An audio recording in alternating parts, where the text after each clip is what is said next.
It's been a little while since we've had a Sea Ray on the channel, but this is an excellent opportunity to have a look at the brand new 320 Sundancer Coupe here in the UK.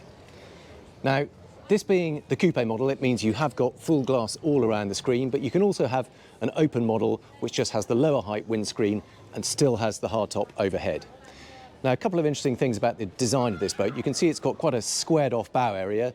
That flares up above the waterline to create that extra space in the bow. And the idea is you've kind of got the best of both worlds. You've got like a big open bow rider, but you've also got a surprising amount of accommodation down below. So we're going to take you on board, show you all around that and explain how that works. Now, obviously, being 34 foot long, it does mean you have quite a tall side screen in order to get the headroom you need.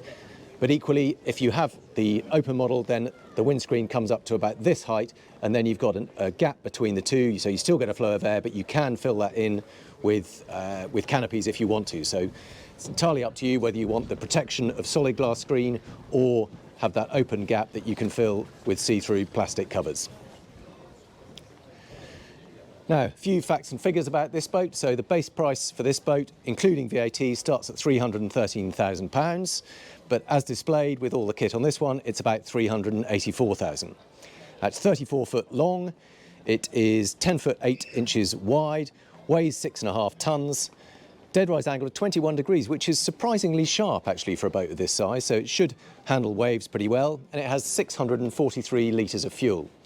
Now, you can have a number of different engine options. They're all twins, starting with a 2 Mercruiser 250 horsepower inboard engines. You can also have outboard engines or indeed diesels, a pair of 3 litre 270 horsepower diesels. Now, this has got the larger petrols with 6.2 litres and 300 horsepower each. So you can see we've got a big platform here, stern platform. That's not hydraulic, but it does mean if you want to fit a small tender or water toys or whatever, you can store those on board. This one has the sea deck decking, which is really nice artificial. It's not really artificial teak, but it's a really nice soft underfoot. You can feel it sort of squidgy, doesn't seem to get too hot. Now, we've got some really useful extra stowage here. You can see there's a big locker here, which if I can open that with one hand, got plenty of stowage space in here.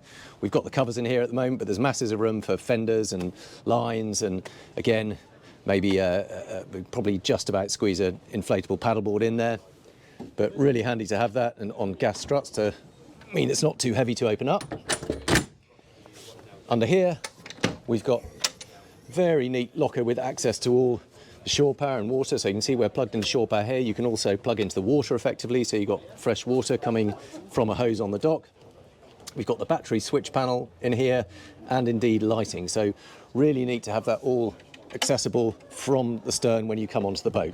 And of course, there's a cutout there so the shore power cable can run through. Now, you can see we've got the canopy partly up here. This can be completely surrounded with this see-through plastic sides if you want to, so you can completely cover this whole cockpit area, or indeed take that out and then have a nice open boat but with good shading. Gateway through into the cockpit, and just here we've got a very smart pull-out shower with a proper shower head on it. And then you've got fuel and the black water tank emptying out from there. Now, very smartly done.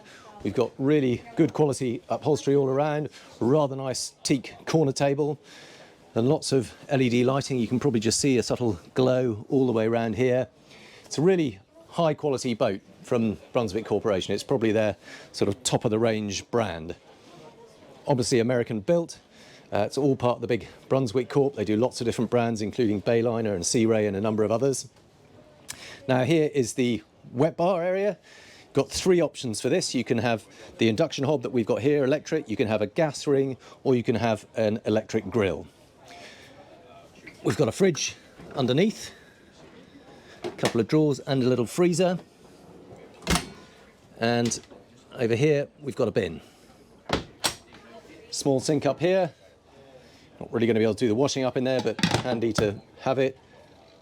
And then on this side, we've got access to the engine hatch, but we'll have a look at that in a minute. Now, really comfortable seating all around. There are a couple of options here. Rather than having this big aft locker, you can have a slightly lower locker, and then this backrest swings round so that you can extend the sun pad. And why I say sun pad, and that's because this whole table sinks down. There's a big infill cushion, and then you've got a lovely big sun pad running all the way along there. And in fact, over on this end, the backrest for this navigator seat also slides forward so that you've got a full-length sunbed running along that side too. Now, lots of good storage under all these. You lift up, give you an example, and very good to see, look, all of that is all carpeted. So even though that is the manual bilge pump, you've got lovely carpeting all around there. That's obviously happy to get wet if it needs to, so no problem with that. But all the way around here, I think there you've got an ice box. So as well as that fridge, you've got a big icebox cooler that you can fill up with cold drinks and ice and keep everything cool. And all the way around here, again, beautifully lined locker, all flow coated out, so no sharp edges there. Really good design actually for a 34-foot boat. You've got a big area of seating and sunbathing space, and this is a feature I really like, this little corner seat. Nothing particularly clever about it, but it's a really sociable arrangement and very comfortable. If you just park yourself down there, it's always more comfortable to sit in a corner. And of course, it makes for a very nice convivial arrangement when you've got people sitting around here, just a good spread of seating. Now, this is the benefit of having full height glass all around, is you get fantastic views from here, but also really good protection. Now, particularly here in the UK, where the weather can be a little variable, shall we say, that works very nicely. You've got proper protection all the way around, but really good visibility. So sat here at the helm station, you've got full height windows, full height windscreen, very thin mullions, so really good visibility all the way around.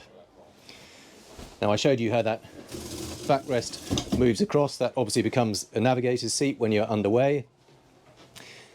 Lots of nice detailing here too, so just little things like that elbow support, again the LED lighting under there, a couple of cup holders, grab handle. They're very good at the detailing. Twin helm seat, big comfortable bolsters, nice detailing on the seat itself. Now, these are the throttles for the two 6.2 litre 300 horsepower V8 petrols.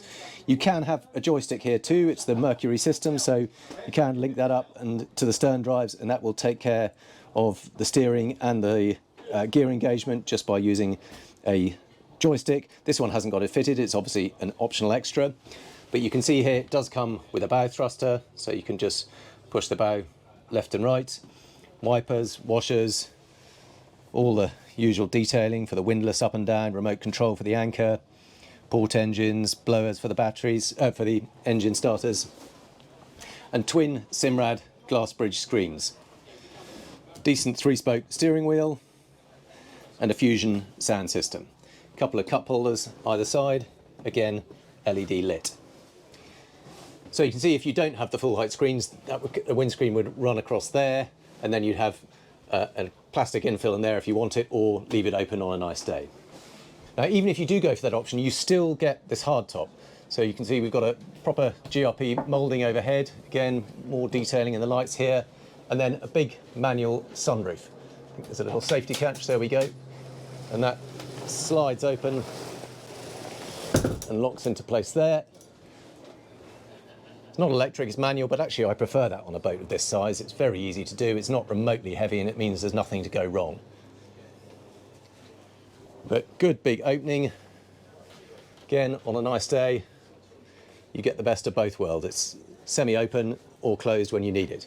Now, the other rather neat thing about these windows, though, these don't drop down, but over here there is a little button, and you can see if I press this button here, you see that little quarter light window opens up. It's like cars of old. If you remember those, you used to have these little quarter light windows that open up, and because they open this way, it actually acts as a funnel, so the fresh air gets funneled through straight into this cockpit area to the helm area, so you've got a lovely flow of fresh air, and you've got exactly the same on the other side. So again, pops open. And I rather like the way that hinge works. If we go in for a close-up, you can see when you close it, it really does pull it absolutely firmly in, so that's absolutely rigid. There's no chance of any leakage around that screen.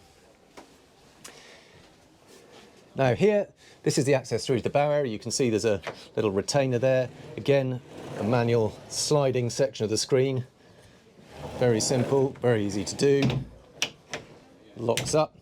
And of course, a door there. So again, completely weatherproof when you need it to be, but very easy access out to this bow area. And this is where you can see the benefit of that big squared off, flared bow area. You've got 3 good sun loungers here, plenty of space, that lovely soft sea decking underneath.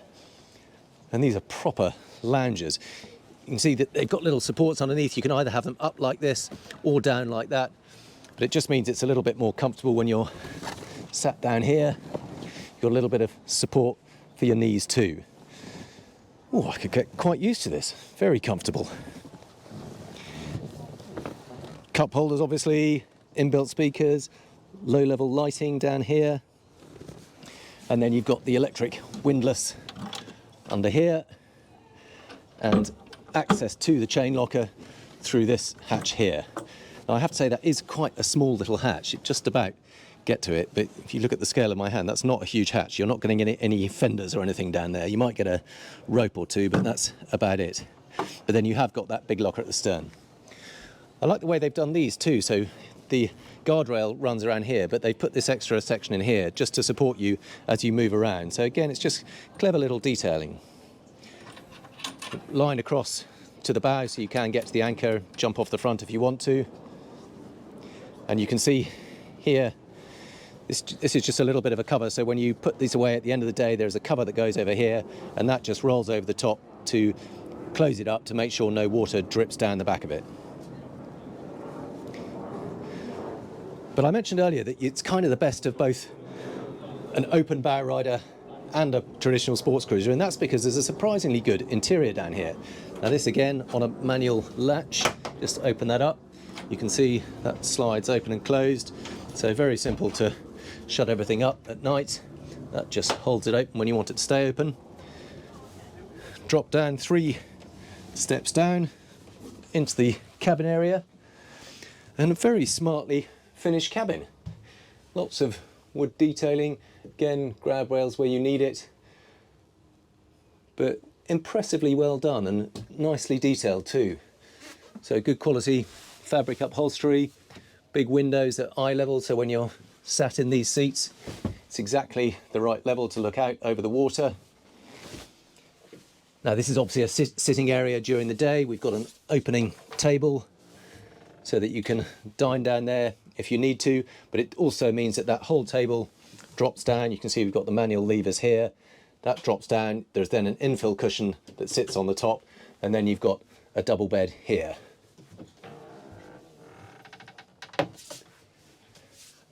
And if I swing round this way, you can see we've got kind of mini galley, so it's not really a galley, but you've got extra cooling space in here. So you can keep a bit more food. You've got a small microwave here. So really, it's just a support for the wet bar out in the cockpit. It just means you've got a bit of extra storage, a bit of extra cool space, bit of cooking. And under here, got sliding doors. Again, just giving access to little empty spaces where you can squirrel away a few extra supplies. And again, I'm impressed that even inside here, they've gone to the trouble of putting wooden paneling in here rather than just leaving it as open molded gel coat. They've gone to the trouble of kitting it out properly and smartening the whole thing up a bit. Nice teak steps down, good and grippy, but not too clunky. You can see it's on a sort of floating stainless steel support, and that leads through to another mid cabin under here. Now this is open plan, apart from there is a curtain you can see that you can pull across if you want to have a bit of privacy in there. But I like the way they've done this, because at the moment they've got it set up as twins, or indeed you can just about sit down here. It's a bit tight on headspace, but a couple of kids could sit down here comfortably enough. But what's rather clever is the way that if you pull this strap here, you can see the whole bed slides across. I'm going to have to get my legs out of the way, but if I carry on pulling that across, you can see that comes to there. The cushion drops down. This one does exactly the same. Pull that across. Oh, I know what I'm missing. This comes down and goes in the middle there with a support in there, and then you've got a full double bed all the way across. Now you can see there's a bit of extra storage behind here. Got, again, sliding doors, all fitted out with wood. A bit more storage in here. So they've gone to great lengths to make sure that all those often forgotten about places are accessible, can be used for storage, and you can never have too much on a boat this size. There's always things you want to tuck away, and again, good deep locker in there. And of course, arguably the most important space on what is essentially a sort of big dayboat weekender is the heads compartment. And I like this translucent door they've got here. It's nice and private, you can't see anything behind it, but it does mean you get a bit of natural light filtering through. And then a really good day heads in here. So you've got a mirror, bit of storage under there, window, small opening hatch, smart glass sink, heads over here, more storage under here, and it is a classic wet room, so there is a shower head that pulls out and that clips up in that spot there. There we go. And then you have got an overhead shower and a usable wet room, so it can be used as a weekender, overnighter, whatever you want. But I'm rather impressed with that, both in terms of the quality of the finish, the fact that you've got sleeping for four. I really like the way this is a more versatile space than just a cabin. It is somewhere the kids could sit down there and play on their iPads. Feels nice and open in here, good quality finish, decent amount of natural light, lots of stowage, and then this big cockpit area up here. Use this hatch opener here, so you just press that button. Now it's relatively slow to open this, but it is at least nice and quiet. Might have to speed this up. But you can see that whole aft end is gradually hinging up. So there's no faffing around having to remove cushions or tables or seats. The whole of that aft section lifts up on hinges. There's a big powerful electric ram there. That's probably far enough for the moment. So there you can see the two 6.2 litre V8 petrols, 300 horsepower each, stern drive, should be good for about 37 knots I'm told. Lots of battery power all around here, nothing particularly clever or complicated, but good access all the way around the engines, nice clean bilge. You can see the two bilge pumps and the float switch tucked down there. But the real joy is that it's just so accessible. There's no dropping down through small hatches or trying to wriggle down the side of an engine. It's very, very accessible. Right, close that up again.